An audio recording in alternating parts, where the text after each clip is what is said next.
This is Top Accolade African News Updates. I am Zoe Bifa Jagarich. The Democratic Alliance (DA) has suspended an MP after an old video resurfaced online of him spewing violent racist language against black people. Renaldo Gouws initially insinuated it was a doctored video and denied it, but a statement issued by the DA said it was genuine and not a fake. In the video, Mr Gouws, who was sworn into parliament less than a week ago, uses a local slur typically reserved for black Africans repeatedly along with the N-word. The DA, which now forms part of the government of national unity, said Mr Gouws would face disciplinary charges.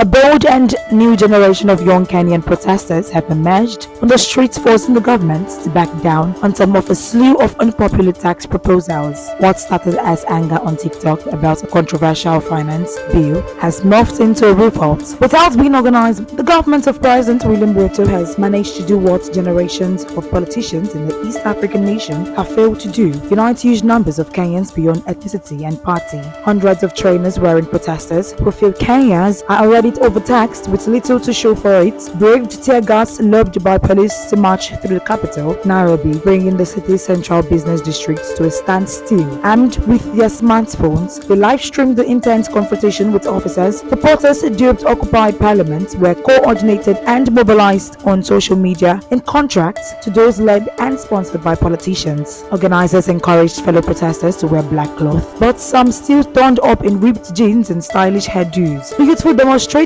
popularly referred to as Gen Zs, in reference to the term generally used to describe those born during the late 90s and early 20s, showed up in huge numbers, vowing to ensure that their discontent did not end with just a hashtag or meme. The government has long held fears that social media could be used to promote discards and has pushed for stricter oversight by regulators. The online collective known as Kenyans on X is renowned for calling out issues, and Kenya is among the countries with the highest TikTok usage rates worldwide. The stepson of Malawi's ex-president Peter Mutharika has been acquitted of all charges in a case in which he was accused of human trafficking and aggravated manslaughter. Tadikira Mafubza and 7 other men were arrested in November 2022 after police said they were linked with the death of 29 suspected Ethiopian immigrants whose bodies were found in an unmarked mass grave. Ex-president Mutharika said at the time he was shocked by the police action, saying his stepson was arrested without there being any evidence linking him to any crime.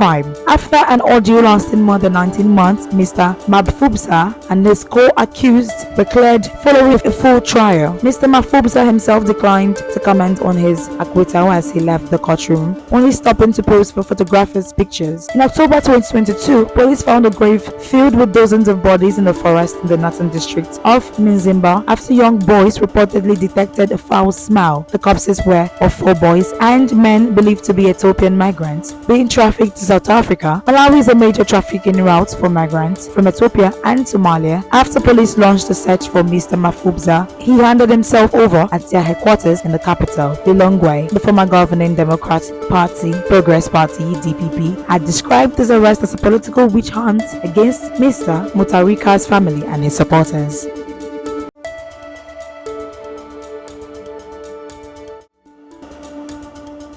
In the commotion, one privately owned vehicle traveling in the opposite direction swayed to avoid the funeral convoy and went off the road, hitting a group of mourners. Witnesses say 2 men and 2 women lost their lives, according to a police statement. The car was not part of the official convoy, as had been earlier reported. The spokesman for Mr. Shalima UTM party told the AFP news agency there was some tension along the route as mourners demanded the procession stop so they could see the coffin. Mr. Shalima, 51, died along with 8 others when a military aircraft on an internal flight crashed in the forest in the north of the country amid bad weather. Tens of thousands of Malawians turned up to a funeral service at the National Stadium to pay tribute to him. Mr. Shalima had a special connection with people, especially the youth, and was considered the breath of fresh air in Malawian politics. His party formed the coalition government with that of President Shakawera after contesting and winning the 2020 elections as alliance partners. In 2022, Mr. Shalima was arrested on corruption charges, but these were dropped last month he always denied any wrongdoing. Some of Mr. Chilima's supporters have been critical of how the government handled events leading to his death and loudly booed the president when he delivered his eulogy at the funeral service.